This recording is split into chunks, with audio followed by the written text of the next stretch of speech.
दोस्तों नमस्कार, मैं हूं केशरी पांडे और आप देख रहे हैं अनकट क्राइम कवरेज।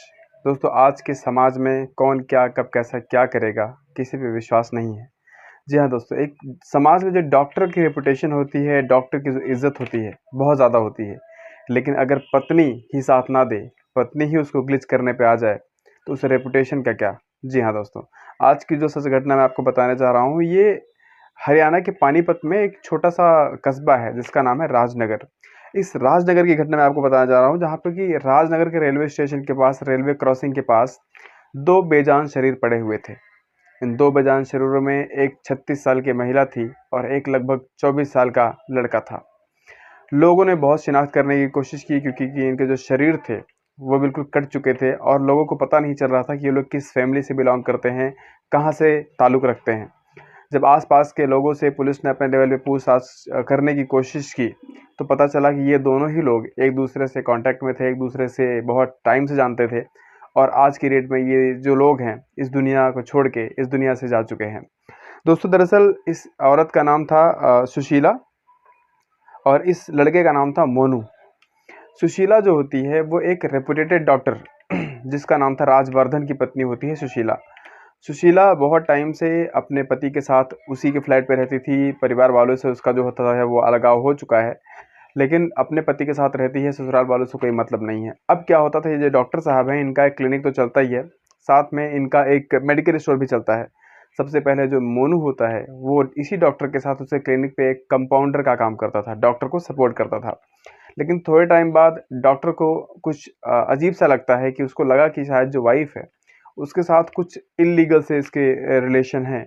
इसी की वजह से ये जो चीज़ें हैं वो सही डायरेक्शन में काम नहीं करती हैं और डॉक्टर ने इसको यहाँ से हटा के अपने मेडिकल स्टोर पे अपॉइंट कर दिया कि आज से तुम मेडिकल स्टोर की रिस्पॉन्सिबिलिटी उठाओगे, केमिस्ट को सपोर्ट करोगे, अब कंपाउंडर वाला काम तुम्हारा ख़त्म करता हूँ। सिर्फ इसलिए किया ताकि पत्नी से उसका रिश्ता कम हो जाए। लेकिन जब वहाँ भी जाने के बाद, मेडिकल स्टोर पे भी जाने के बाद इन दोनों का रिश्ता यानी कि डॉक्टर की पत्नी और मोनू का जो रिलेशन था वो कम नहीं होता है, तो डॉक्टर ने गुस्से में आके उस मोनू को जॉब से बाहर निकाल दिया।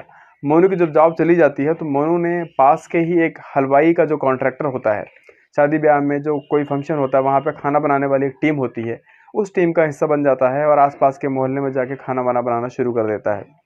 लेकिन सबसे मेन बात ये थी कि इस खाना बनाने की टीम का हिस्सा होने के बावजूद भी डॉक्टर की जो वाइफ होती है उसके साथ इसका जो कांटेक्ट होता है वो कम नहीं होता है और ये रिश्ता लगातार चलता रहता है।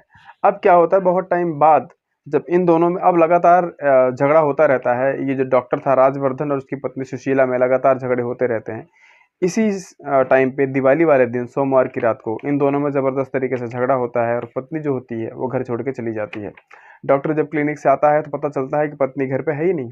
डॉक्टर ने शाम के टाइम पे लगभग 8:30 बजे के आसपास जाके नियरेस्ट थाने में अपनी पत्नी की गुमशुदगी की रिपोर्ट दर्ज कराई और पुलिस ने जब इस घटना को पूछताछ करने की कोशिश की, इसको जानने की कोशिश की, तो वो जो दो बेजान शरीर रेलवे ट्रैक पे पड़े हुए थे उसका लिंक इस एफआईआर से निकलता है। डॉक्टर की टीम को बताया जाता है कि साहब आपकी जो वाइफ है वो फला ट्रैक पे पड़ी हुई है, एक बार आप शिनाख्त कर लीजिए। जब डॉक्टर आता है, देखता है, तो डॉक्टर वहाँ पे ज़ोर ज़ोर से रोना शुरू कर देता है, बोलता है कि हाँ ये मेरी ही वाइफ है। और इस तरीके से इस घटना की जो पुष्टि हो जाती है।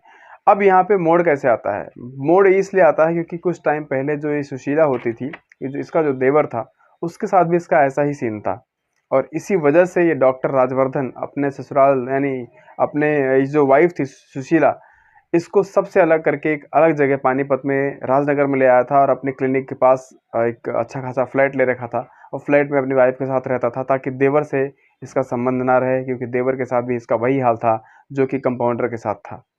अब इस सिलसिले में क्या होता है, मेन जो घटना थी, जब से ये राजवर्धन अपनी पत्नी को लेके आया था तब से देवर जो होता था बहुत ज़्यादा चिड़चिड़ा हो गया था। उसको लगता था कि मैं जो होता है जब मैं अपनी भाभी से कांटेक्ट नहीं कर पा रहा हूँ, और कहीं ना कहीं उसके मन में बहुत ज़्यादा मलाल था और इस चीज़ को वो एक बदले की भावना के रूप में लेके आना चाहता था। अब इस घटना के मामले में पुलिस को कुछ सुराग हाथ लगे हैं। पुलिस ने ये बोला है कि फिलहाल देवर की इन्वॉल्वमेंट इसमें है।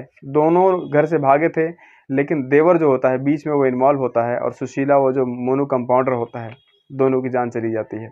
फिलहाल इस घटना की पूरी जानकारी अभी तक नहीं मिली है। पुलिस इसको कई एंगल से खंगालने की कोशिश कर रही है, लेकिन देवर की प्रॉपर इन्वॉल्वमेंट मिल चुकी है और इस घटना में देवर का एक बहुत बड़ा रोल माना जा रहा है, क्योंकि देवर चाहता था कि दोबारा से उसके वही सारे रिलेशन हो जो कि पहले थे, लेकिन अब जो है ये राजवर्धन अपनी पत्नी को उस अपने छोटे भाई के कांटेक्ट में आने देना ही नहीं चाहता था।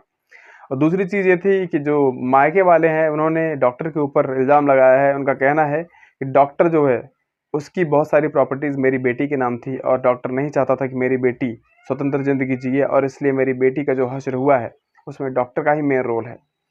दोस्तों, जो भी घटना हो, जैसा भी हो, जो भी पुलिस की फाइंडिंग्स होगी वो प्रोसीडिंग्स फर्दर इन्वॉल्व की जाएंगी, कोर्ट अपना डिसीजन देगी। लेकिन एक सबक जो हमें मिलती है वो ये है कि क्या ऐसे रिश्ते लॉन्ग लास्टिंग हैं? क्या ऐसे रिश्ते भविष्य में जाके आगे एक सफल रिजल्ट ला के हमें दे पाएंगे? इसका सीधा सा आंसर है कभी नहीं। क्योंकि जो चीज़ गलत है वो गलत है। अगर किसी चीज़ की नींव ही गलत होगी तो उस पर जो इमारत बनेगी वो धराशायी होनी ही होनी है। इसलिए आपसे रिक्वेस्ट है, आपसे गुजारिश है कि ऐसा कोई भी रिलेशन जो कि ऑथराइज नहीं है उस पे काम करने की कोशिश ना करें, उस पे आगे बढ़ने की कोशिश ना करें, क्योंकि ऐसे जो रिलेशन है उनका इल्ज़ाम जो होता है, उनका जो अंजाम होता है वो बहुत ही ज़्यादा ख़राब होता है। इसलिए अपनों का ख्याल रखें, अपना ख्याल रखें। मिलते हैं एक और नई वीडियो के साथ कल। तब तक के लिए अपना ख्याल रखिएगा। जय हिंद, जय भारत।